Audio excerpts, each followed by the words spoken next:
activités au niveau de l'éléphant vert. L'éléphant, c'est l'emblème de la Côte d'Ivoire. Tout à fait. Quand on entend éléphant vert, on se pose beaucoup de questions. Alors, éléphant vert, c'est un très grand projet qui a une ambition internationale, donc d'abord africaine, mais aussi ailleurs. Et comme on entend parler de révolution verte, vous savez que la population mondiale est amenée à grandir. Et donc il y a un gros défi qui est celui de nourrir l'ensemble de la planète et aussi nourrir les habitants en Afrique. Donc Éléphant Vert a une grande mission.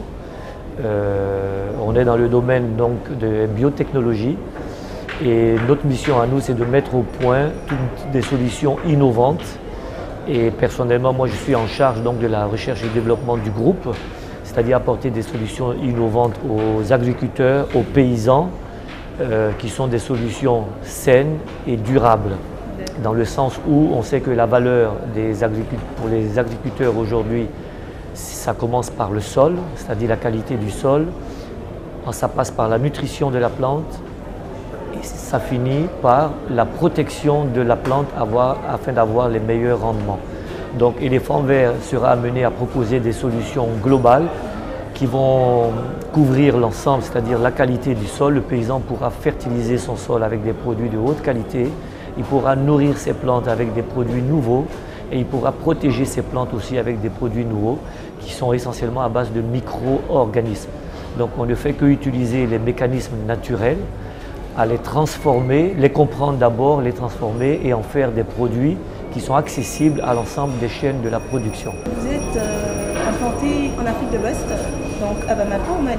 Oui. Donc, par votre présence ici, je peux déduire que vous préparez une implantation en Côte d'Ivoire? Tout à fait, oui. On est, donc notre hub aujourd'hui, c'est le Maroc, où on est implanté depuis un peu plus de 2 ans, où on a déjà une grosse unité de production de biofertilisants, donc qui commence à faire ses preuves sur tout le Maroc.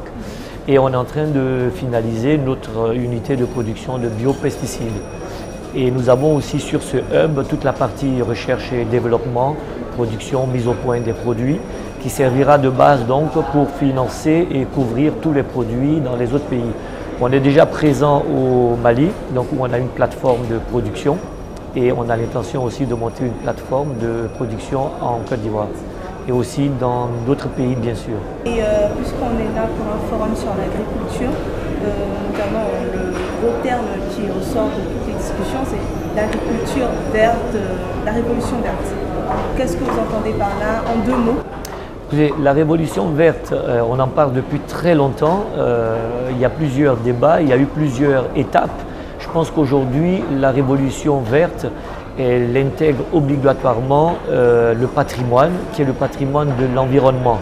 Nous parlons d'agriculture saine et durable, et le mot durable, c'est ce que les Anglais disent en sustainable. Ça veut dire qu'on va utiliser des produits qui ne remettent pas en cause la qualité des sols, la qualité de l'environnement, jusqu'à aller sur la qualité sur la santé, c'est-à-dire manger, offrir des solutions, des produits qui soient entre guillemets propres. Donc la révolution verte, le green, c'est ça. C'est que dans toutes les chaînes de production, on prenne en compte le respect de l'environnement. Merci beaucoup. Voilà. Et puis bonne journée.